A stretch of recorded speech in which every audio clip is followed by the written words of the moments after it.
Cap FM. El Melik. Oui, je pense que la situation entre 2011 et 2015-2016 était beaucoup plus complexe et difficile à décrire. Et je pense que pour mon prédécesseur, par exemple, tous ces changements de gouvernement successifs, ces inquiétudes quand même après 2011, ces assassinats politiques, ces très grandes tensions, etc. Et puis tout d'un coup, moi je vois en effet un système de balancier, vous savez, comme sur un fil. On est sur un fil, on est toujours sur un fil. Hein. Tous les pays aujourd'hui sont sur des fils.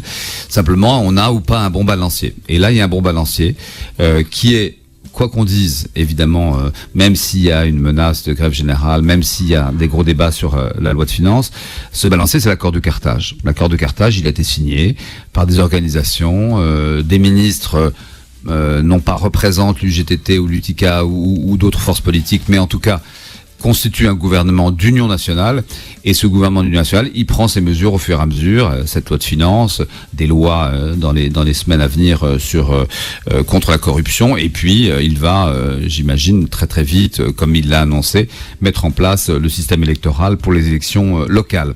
Donc tout ça va se dérouler. Alors évidemment, c'est une démocratie, c'est une grande démocratie, et moi, je suis philosophe de formation, j'ai beaucoup étudié les systèmes politiques dans l'Antiquité, donc je suis très passionné par les systèmes institutionnels et notamment ceux de la démocratie. Et je peux vous assurer, en tout cas, que si c'est pas la démocratie, c'est quoi la démocratie, hein? C'est-à-dire que mais la démocratie, c'est le débat, et ce débat, il existe, mais néanmoins, le Conseil supérieur de la magistrature a été élu.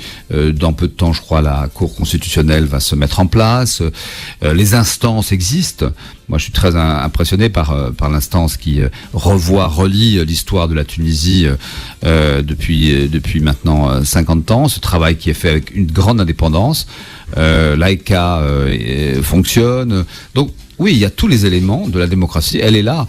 Et je pense, franchement, ne pas m'avancer en disant que c'est irrémédiable. Tant pis pour ceux qui ne l'aiment pas, la démocratie. Mais on ne reviendra pas dessus. Dans le fond, c'est le moins mauvais des systèmes, la démocratie.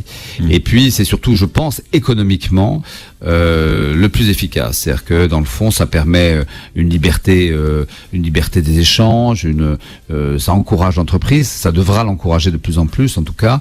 Et puis, surtout, ça donne une fierté. Et ça, c'est très important.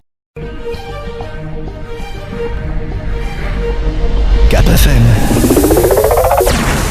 El Melik.